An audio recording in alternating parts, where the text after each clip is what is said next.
Hello दोस्तों, अभी हमने पिछले दिनों साहब बीबी और गुलाम को पार्ट्स में देखा। अब मैं इस मूवी की पूरी कहानी शॉर्ट में बताती हूँ। ये फिल्म 19th सेंचुरी की बंगाल की गिरती हुई ज़मींदारी कल्चर और एक तन्हा औरत की दर्द की कहानी है, लेकिन इसमें भूतनाथ और जबा का एंगल भी उतना ही इम्पोर्टेंट है। कहानी भूतनाथ से शुरू होती है, जो एक सीधा मासूम गांव का लड़का है जो शहर आकर एक हवेली के पास काम करता है।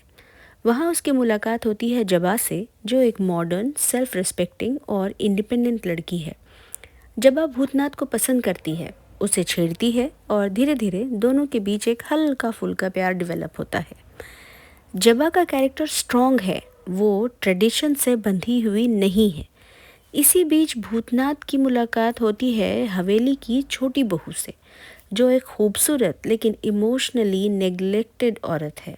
छोटी बहू का पति छोटे बाबू उससे इग्नोर करते हैं और रातों को महफिलों में वक्त गुजारते हैं।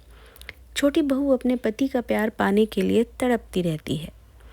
वो भूतनाथ को अपना दोस्त और मददगार बना लेती है। एक दिन वो कहती है कि अगर उसका पति शराब पीता है तो वो भी पिएगी, सिर्फ इसलिए ताकि वो उसके साथ वक्त बिताए। धीरे धीरे वो शराब की आदत में डूब जाती है। उसका सेल्फ रिस्पेक्ट, हेल्थ और ज़िंदगी सब गिरने लगते हैं, लेकिन पति फिर भी नहीं बदलता। यहाँ कहानी दो औरत के का कंट्रास्ट दिखाती है। छोटी बहू जो पति और प्यार के लिए खुद को बर्बाद कर देती है। जबा जो अपनी आइडेंटिटी और रिस्पेक्ट के साथ जीना चाहती है। भूतनाथ दोनों के बीच एक इमोशनल कन्फ्लिक्ट में फंस जाता है। छोटी बहू के लिए उसके दिल में सिंपैथी और लगाव है, लेकिन उसका फ्यूचर जबा के साथ जुड़ा होता है, क्योंकि उन दोनों की शादी बचपन में ही करा दी गई थी, जो जबा नहीं जानती थी। पर धीरे धीरे क्लूज जुड़ने के बाद भूतनाथ जान गया था। तो जैसे जैसे ज़मींदारी सिस्टम गिरती है, हवेली खोखली हो जाती है और छोटी बहू का ट्रेजिक एंड हो जाता है। वो मिस्टीरियसली गायब हो जाती है।